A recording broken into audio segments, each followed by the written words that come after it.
Are you a current or future physician assistant wanting to learn more about finances? Then join me on this journey to become a PA the FI way. Hi, my name is Kat, and I'm a practicing certified physician assistant who will be your host. It took me 5 years after I started practicing medicine as a PA to thoroughly dive into my personal finances after I discovered the concept of financial independence. I want to use what I have learned to help you avoid some of the financial mistakes that I have made while sharing some of the financial wins that I have had along the way. Join me as we discuss financial strategies to guide you to becoming a physician assistant on the way to financial independence.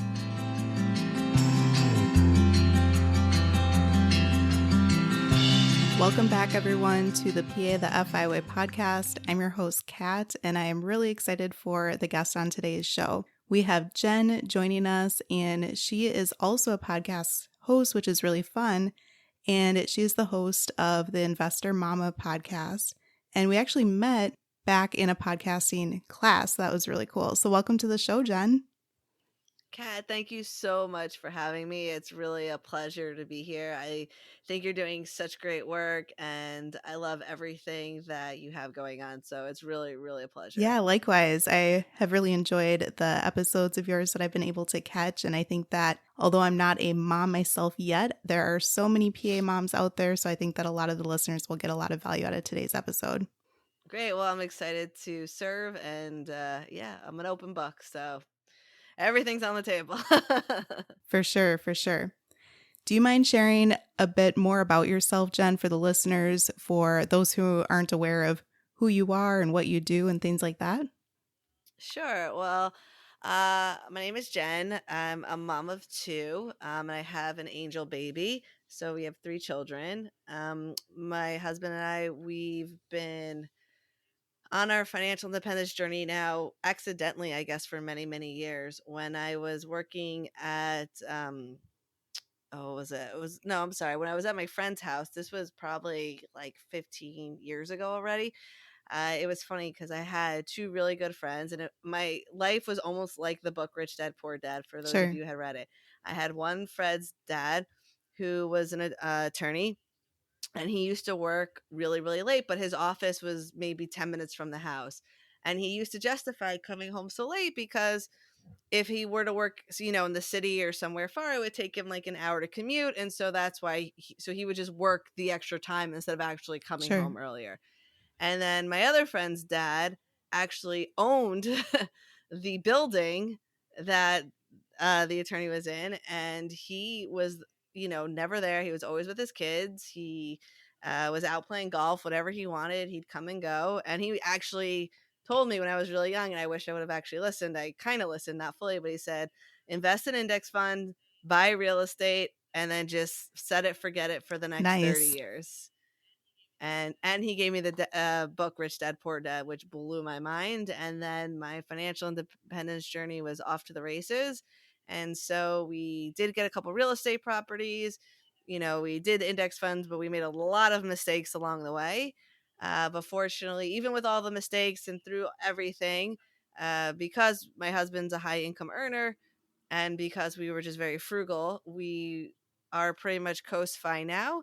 And so back in 2018, 2019, I can't even remember, 2019, I launched the Investor Mama podcast because it's one thing to be on your financial independence journey before kids. And then it's a very different scenario after kids. And so it's just different when you're investing in real estate. It's different with kids. We have different issues that people don't talk about, like even just conceiving can cost a lot of money, or dealing with aging parents, all these topics that are so important but are so nuanced. And I just didn't really see it out there or find anyone really that relatable for me personally. And so I figured, my friends were always asking me money questions, why don't I just record? And at the time, so I think I had mentioned this earlier, we had lost our son Nathan. This was our second child at, at birth. It was like horrific. And so I was pregnant again with our other son, fortunately very healthy, but I really needed a distraction. And so starting Investor Mama was also the impetus. And yeah, so then now we're just off to the Sure. races. It's been a lot of Yeah. fun. Well, thank you so much for sharing that background, Jen. I can't imagine how difficult it was losing your one kiddo, but I'm really glad to hear that you're able to kind of take the journey and start your podcast. And like you said, it was probably a distraction at the time, but I think right now you've been able to create something lovely from it. So thank you for sharing that background. I really appreciate it for the listeners. Yeah, no problem. And it's just, I always tell people too, what that taught me really importantly was that you just, like, was it the big bad wolf is always going to come? Like, it is. It's just, are you prepared for it? And thank God we had our money house in order, because for his funeral, we so I'm Jewish, my husband's not, and so my family's already buried in a Jewish cemetery, but because he isn't, you're technically non-Jews are not allowed to be buried in a Jewish cemetery. So but I want long story short, we had to figure out our situation really quickly, because we didn't want Nathan buried with the no-name babies. So to just basic stuff, it was over Wow. 12 grand to get it up and going. And I was like, absolutely, of course.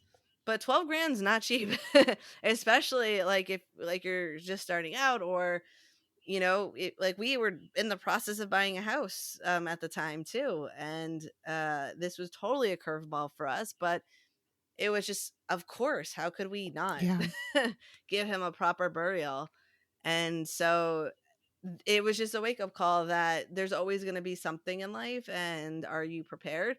And if you're not, it's not to scare you by any means, but just to take the baby steps necessary to get in a position where maybe not $12,000, but at least you have maybe $1,000, $2,000, that if God forbid something happens, it's not the end of the world. It's not the stress. It's not the panic.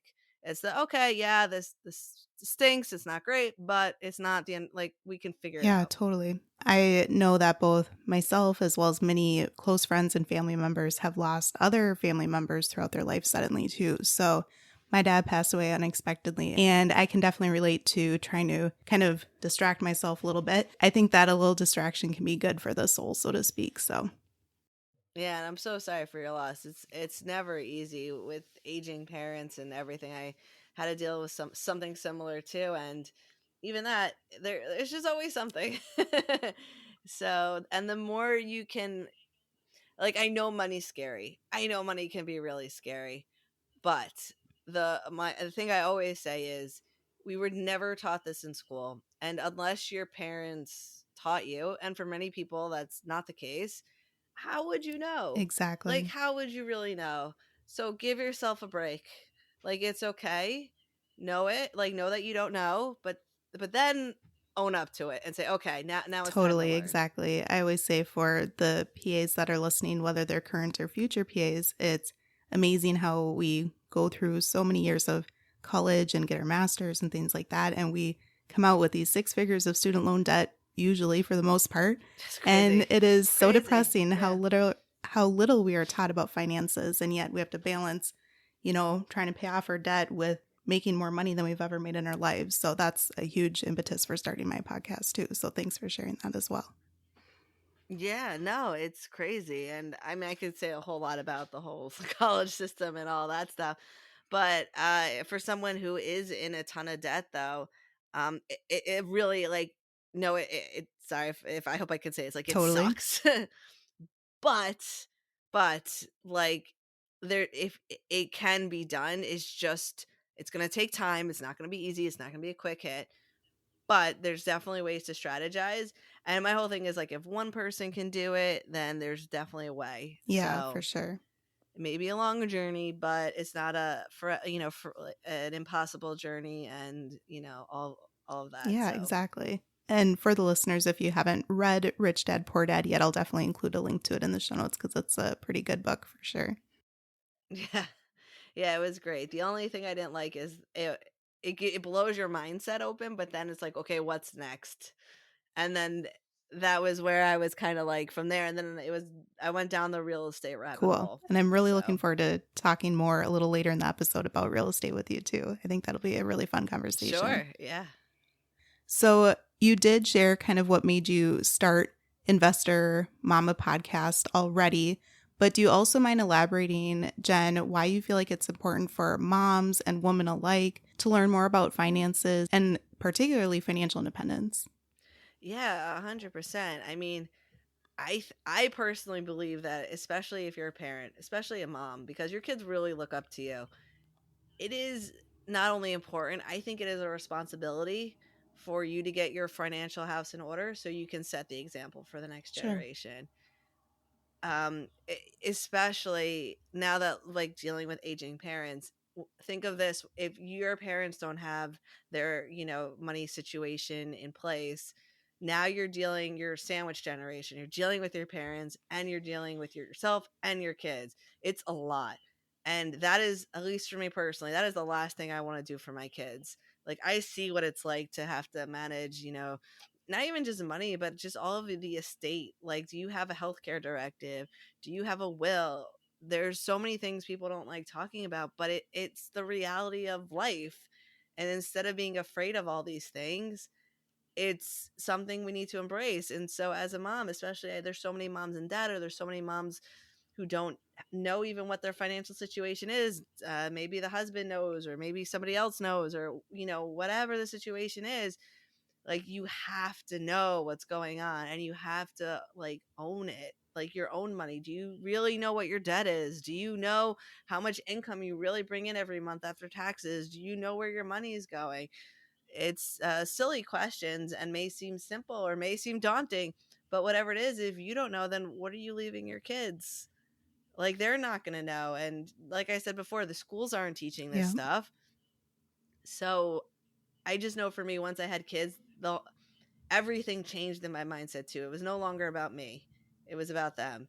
And not only teaching them, but even before teaching them anything, I knew I need to get my house in order, and I knew I had to set an example before I could even, start talking money with That's them. awesome. I think you're an amazing example with your kids, and I think that's great that you're able to do that as well. I think on a Thank you. maybe sadder side of the coin too is that I've heard so many horror stories of how females or, women alike and moms, if they're in the dark completely with their finances, sometimes they can unfortunately be in an abusive situation where their partner is taking complete advantage of the financial situation. And if they're Yes. completely left in the dark, have no idea where all the funds are going, then it can be really disheartening to hear the horror stories that I've read primarily online in different financial independence groups. Yeah, I actually put together a resource called 21 Tips for Navigating Money in Your Relationship, because I think it is so important. If you are not even if you're not married, or you're not even with somebody else, just with yourself, like, have a money date conversation. And it can be a little scary, especially if you've never done this and money is taboo. But wouldn't you rather just know and, like, peel the band-aid off? Yep. It's kind of like, once you're like, this is what I always say for people who are in, like, ton of debt. Once you know your debt, okay, it's not scary, it's ugly, it's intimidating, it is frightening, it is nerve-wracking, and you want to keep pushing it off, and you don't want to face it, and you don't want to face it. But once you just, like, look at it, like, just write down all your debts, write down what the interest rates are, write down when they're due, write it down, because no matter what, they're still due. You're still going to have to pay them. Whether you know what it is or not, they're still there. They're not going anywhere. Exactly.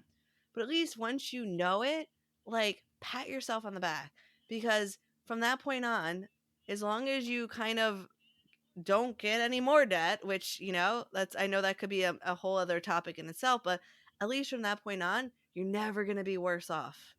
You're only going to go up from there. So just, like, embrace it and know it's only going to get easier. And at least for me, that's something that's, like, exciting versus something scary. Sure. Sure. Yeah, that's great. You don't know where you're going or where you can even be headed if you don't know where you're starting from, right? Exactly. Yeah. No, 100%. And that's why I just think it's so important, for especially for women, to just sit down with themselves, spend time. I know especially if you're a mom, it's tiring, it's exhausting. Don't do it all in one day.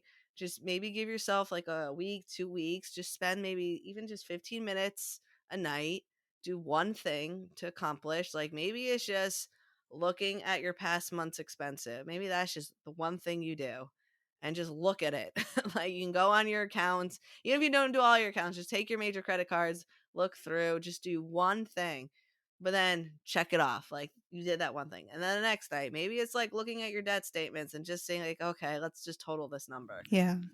Like it doesn't have to be, but just like the little things you do. It's like the book, The Slight Edge. It's the simple things, easy to do, easy not to do.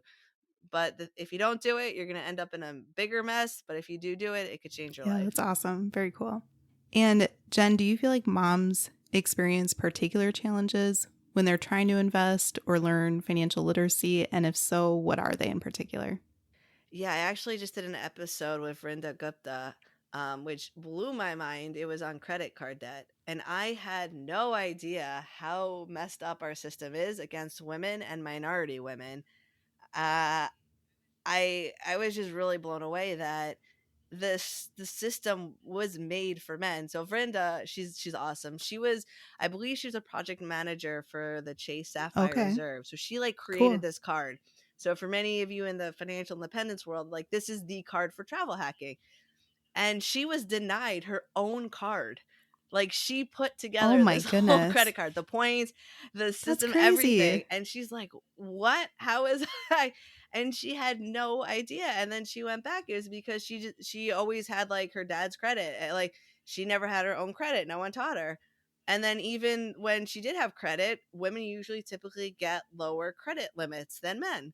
Hmm. And so one of the factors that contributes to your credit score is your credit utilization. So for someone who has a lower credit limit, you have higher debt, so your ratios are off.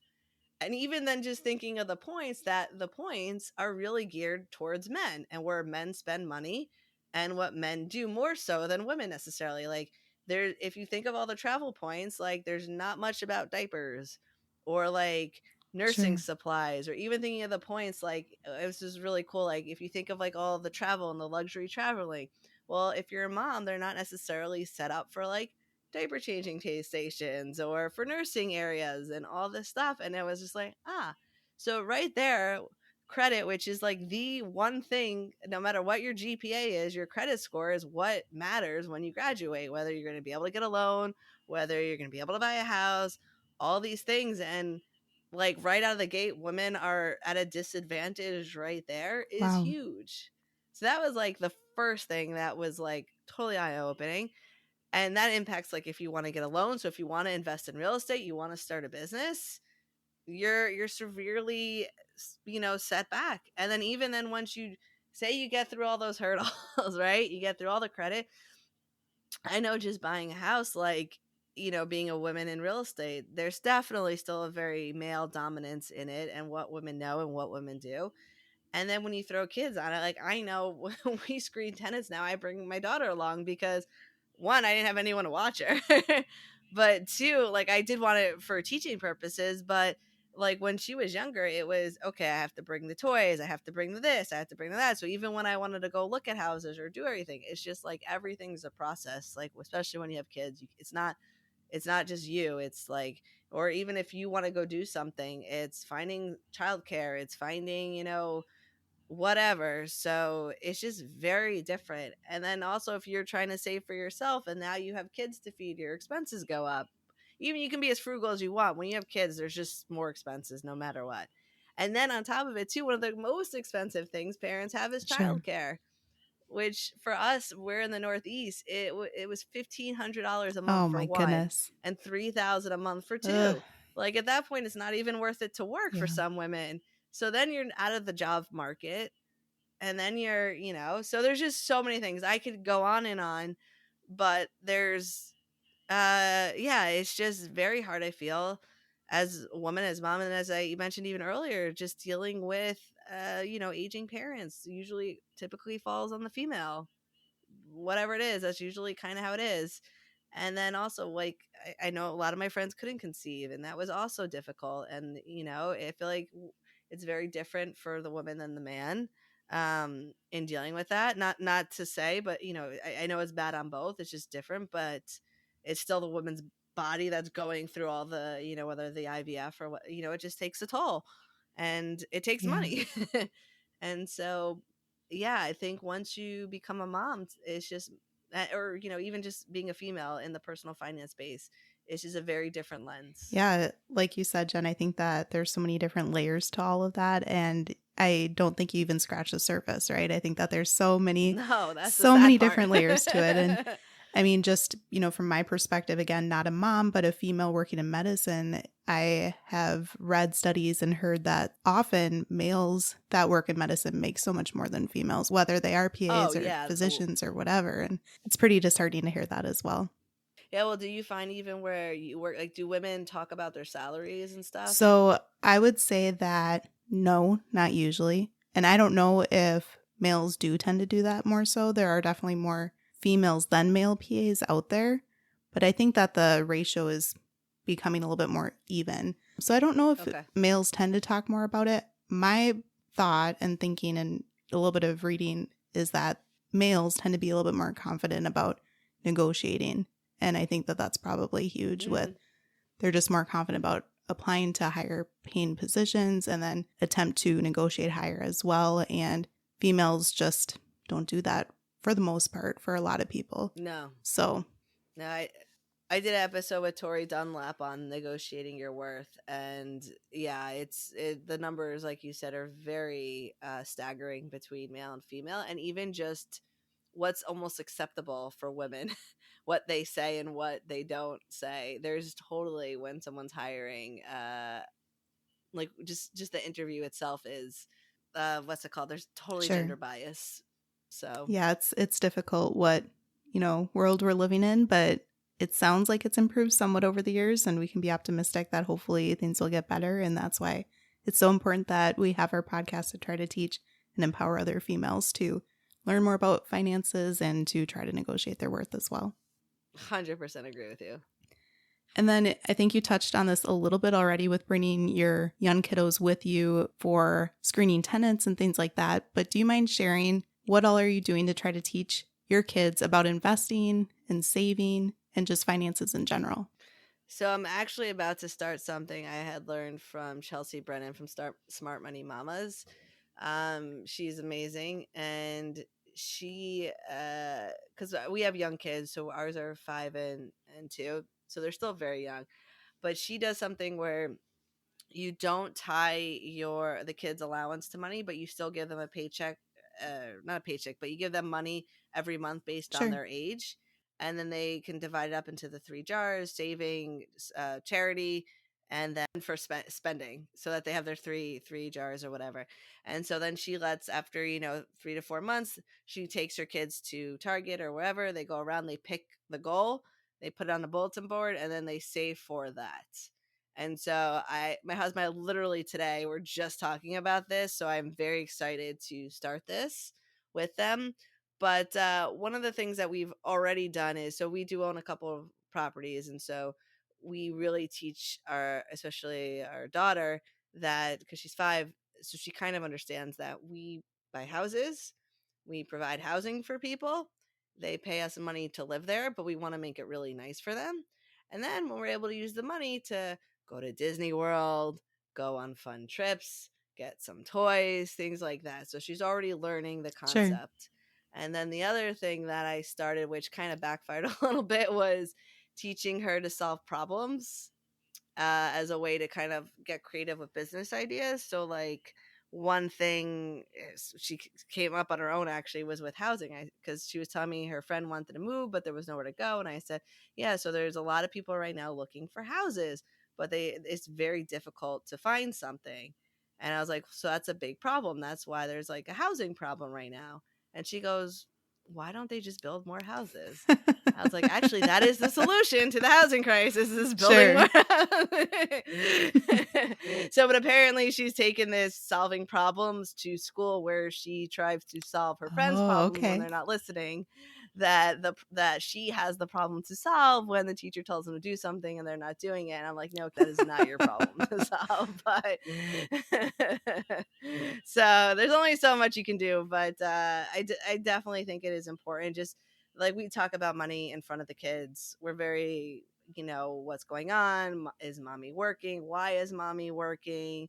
what's mommy working for? Mommy's working too, like, because it's important to work and you should see mommy work, and mommy enjoys working, but mommy loves spending time with you. And so mommy works sometimes so we can have more time Yeah. together, and just things like that. You know, I think the younger you start, it just becomes more of the norm, and making money not a Yeah. taboo topic is, I think, one of the biggest things you can Sure. do. Yeah, I think that's wonderful. I think that it can be challenging with, seeing my young nieces and nephew, and you want to try to spoil them with lots of toys and have lots of fun with them. But at the same time, it's like when they're that young, if you can try to take them aside and teach them a little bit about saving and not having to buy three of the Hmm. same toy and, stuff like that a little bit can be kind of Yes. fun. But I think, like you said, the earlier you start, the easier that it goes and can become more natural too with time.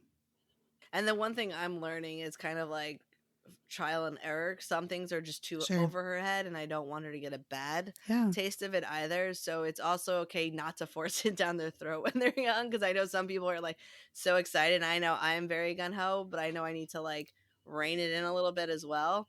But again, I still think we should be having, and I also think just with my husband and I, we talk about money. Like today, our dryer blew.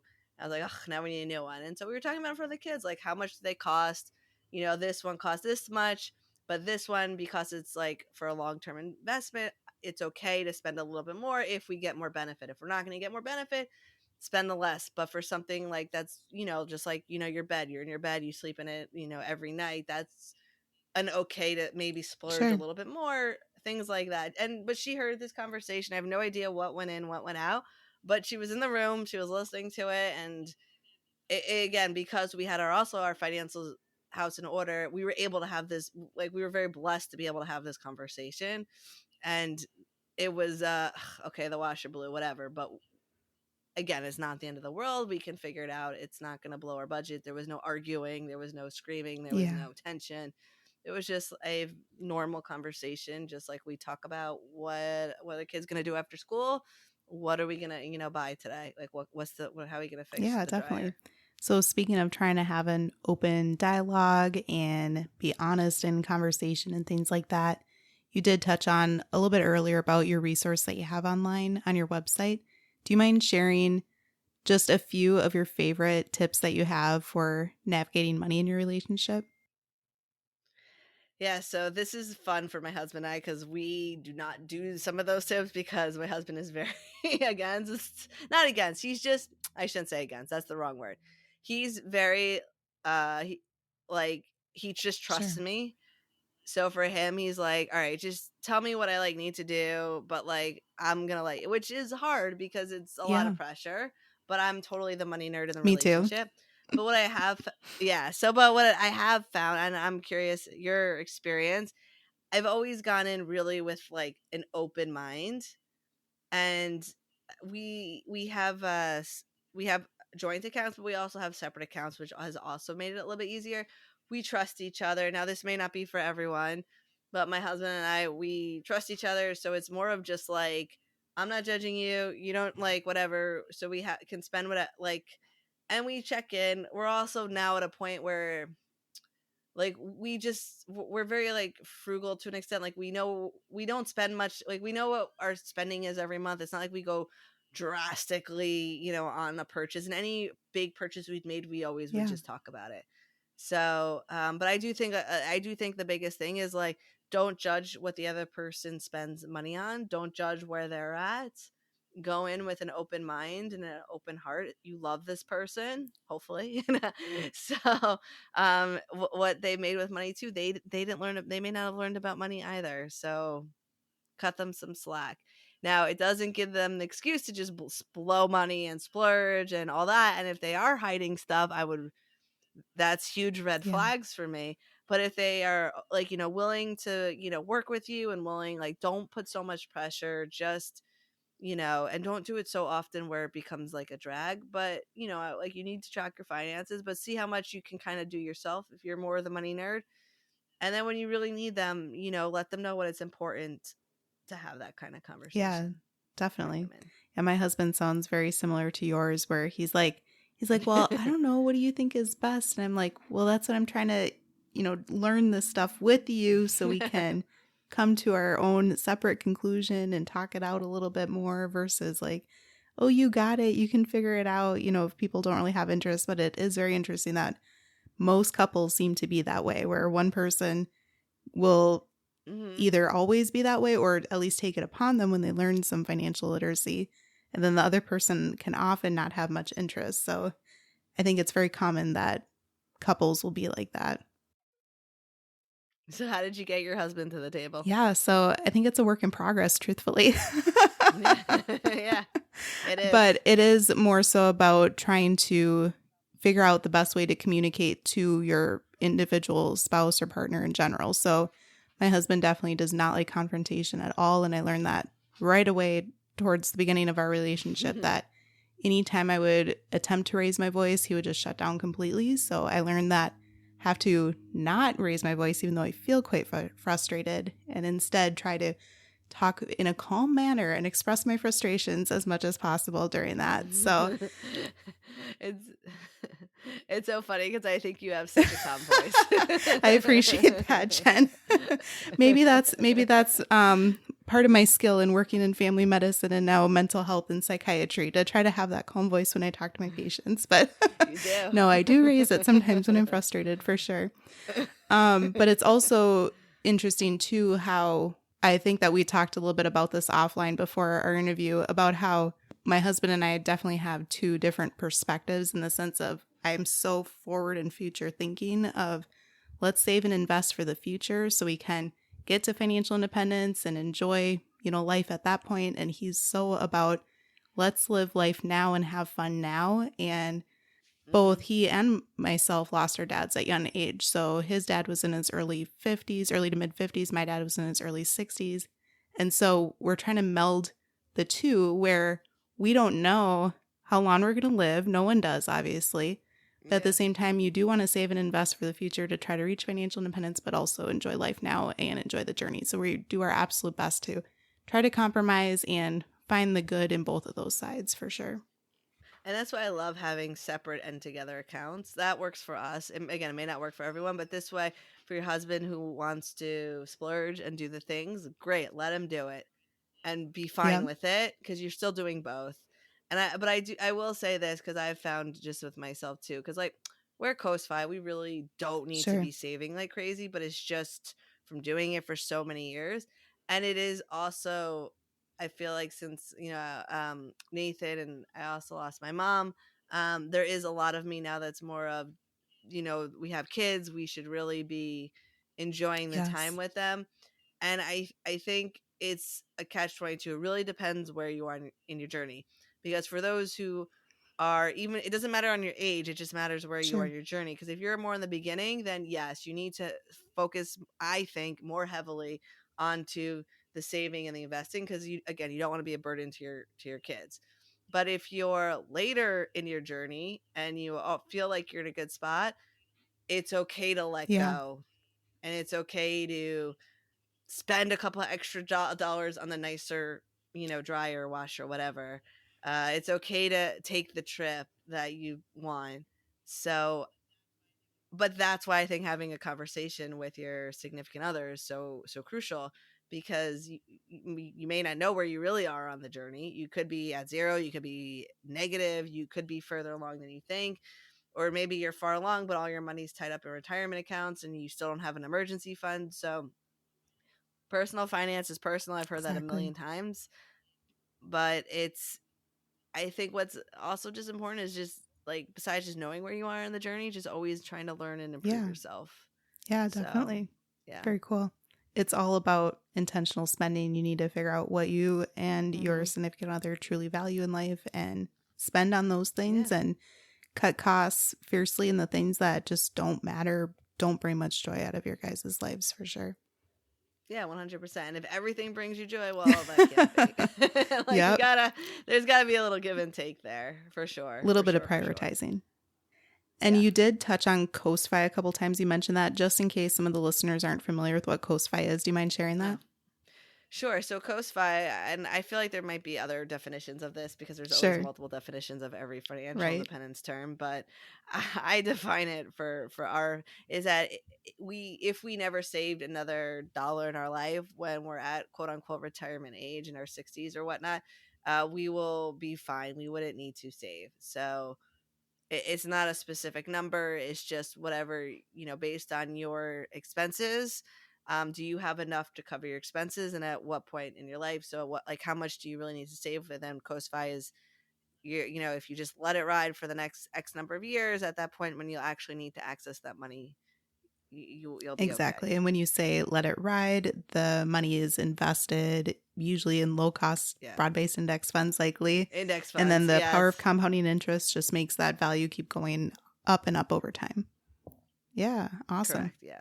Or if you have real estate, maybe by a certain point when your real estate's paid off, you'll have your rental income coming in, or you kind of know. I know taxes and insurance may go up, but you'll have like a ballpark range of really how much income you'll be Perfect. making. So let's talk a little bit more about real estate, Jen. Since you have shared that you Yes. are working as a real estate agent, can you share your perspective first with this interesting market? And then we can talk a little bit more about using real estate as an investment tool. Yeah, so I do not have a crystal ball, but I will say from everything I'm reading and listening to, and I am just seeing with my own eyes, people are waiting for this like crash to come, and it feels like there should be a crash, and there could be a crash, but it won't be a bubble like in '08. And there might be a dip, maybe a couple percentage, but I know interest rates are going up, but they're still not going up fast enough to meet the demand, at least in most parts in the country. This is not across, because every market's different and you should check your local market and all of that. But at least where we are, people are waiting for this bubble to come, and I don't see it. Again, I don't have a crystal ball. Yeah. Like, who knows? I didn't know, no one. I thought prices were high before COVID, and then COVID happened, and now Right. they're even higher. So it's just we're in a very inflationary market. People have a lot of money. People tend to invest in where they can lock in interest rates, so they're locking in with real estate.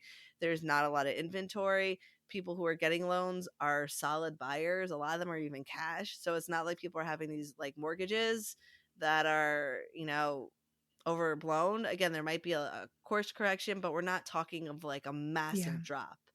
At least not right now. There's no indicators. Now in a couple years, yeah, of course, who knows? But that's kind of what I'm seeing on a broad trend. So we're actually still looking to buy. Um, we own 3 houses right now. We've house hacked, where you live in one unit, you rent out the other, which has helped us to catapult our investing, because it allowed us to save significantly on Yeah, housing costs. definitely. So, for some of the listeners who are considering investing in real estate, can you share what types of thoughts or suggestions to consider if people are considering using that as a tool to reach financial independence as well? Yeah, and I will say real estate, I think, is the fastest vehicle for wealth building, and is the most amazing vehicle because you can mess up and not mess up. And I love house hacking. I think it is great for someone who wants to get in real estate. And the reason why I love it so much is it's the lowest risk you'll get in real estate, because you're buying, it's essentially buying a house. So you have a lot more finance options that are much friendlier to someone than as if you were an investor. You can get like an FHA loan, or even conventional, where you're only putting down 3.5%, 5%. So you don't need to save up as much, which allows you to maybe spend a little bit more on a house, because this market is so competitive. You can go a little bit higher because it's not just you paying the mortgage, it's somebody else covering the Yeah. mortgage as well. And so I love this strategy. I really love it with you have kids. I know a lot of people think of house hacking as, kind of uh what's it like, bros living in a house and really like living in like a bad area, and it's Sure. not great. We did it with kids, and the reason why, it allowed us to buy into nice neighborhoods that we never could have afforded. And with the loan products that are available, you only need to do it Yeah. for a year, and you can do anything for a year. So yeah, you may have like people living near you. We bought a duplex when we did it, but like, who cares? You can move again, like, and then you can go rent or do what you're currently doing. But I know it may be a lot to move with kids, but you're setting yourself up for such success. especially if you maybe do it for a couple years where now your housing expenses are significantly reduced. That allows you to amplify your savings. Totally. So I'm all about house hacking. Plus, you're living on the property. So if you like, just make sure you do really good screening, tenant screening. But even in states that are much more tenant friendly, if you're usually on the property, they're more Sure. landlord friendly because it's your house.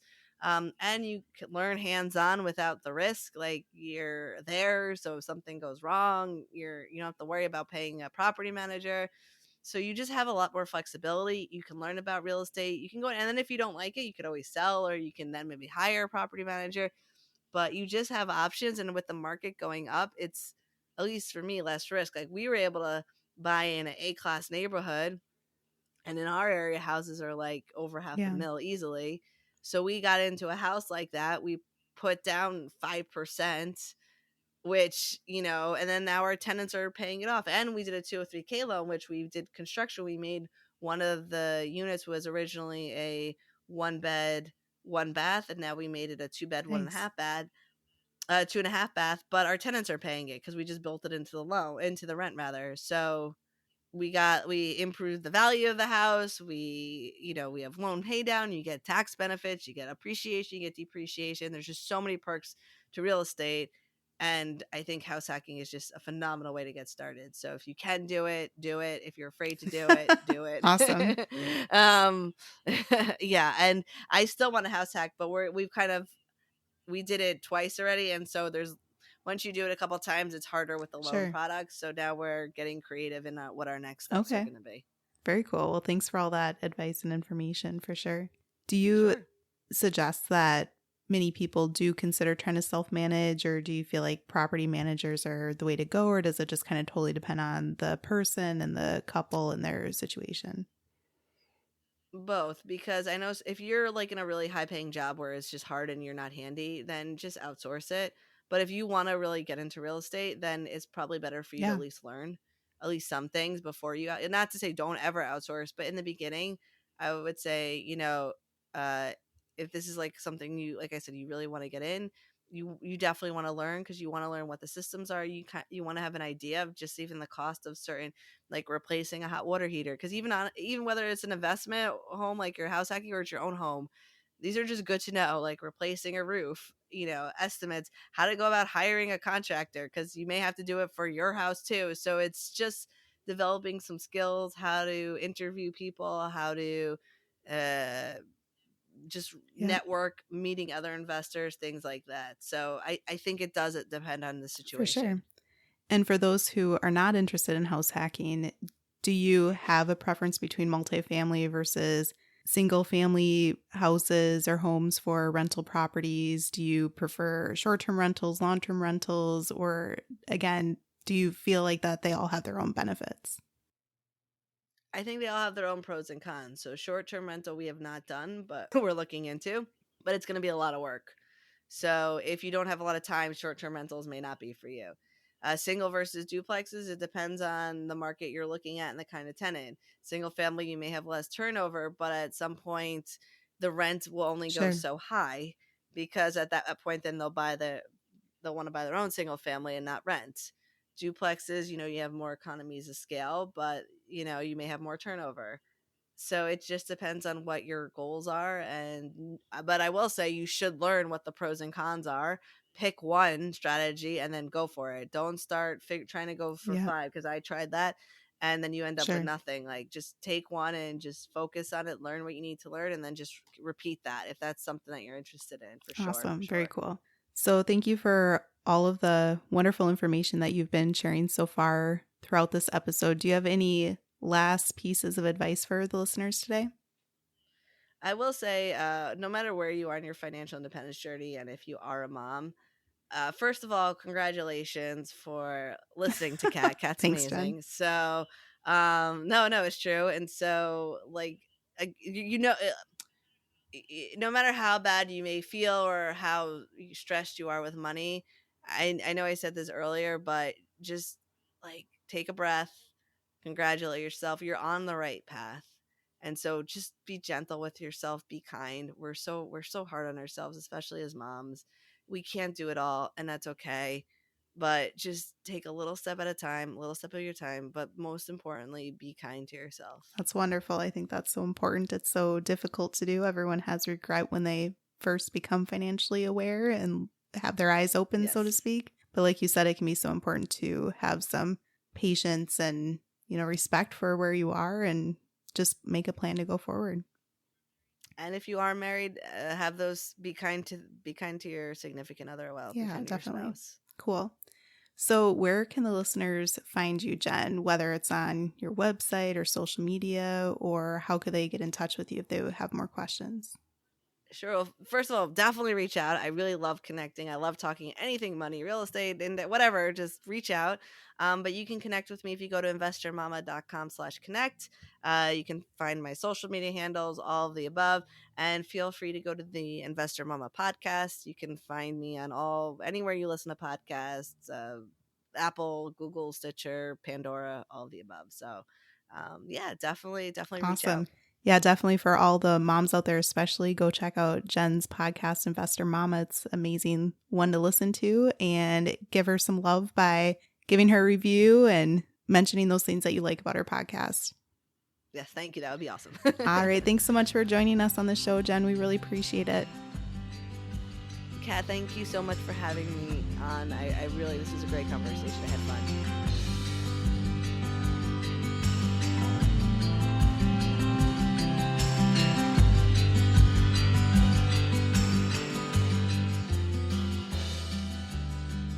Thank you for tuning in, and I hope that you decide to continue to join me along this journey of becoming a PA the FI way. Please take a moment to press the subscribe button on the platform that you are listening to this on, but more importantly, consider sharing with another current or future PA that could benefit from the information that we reviewed in this episode.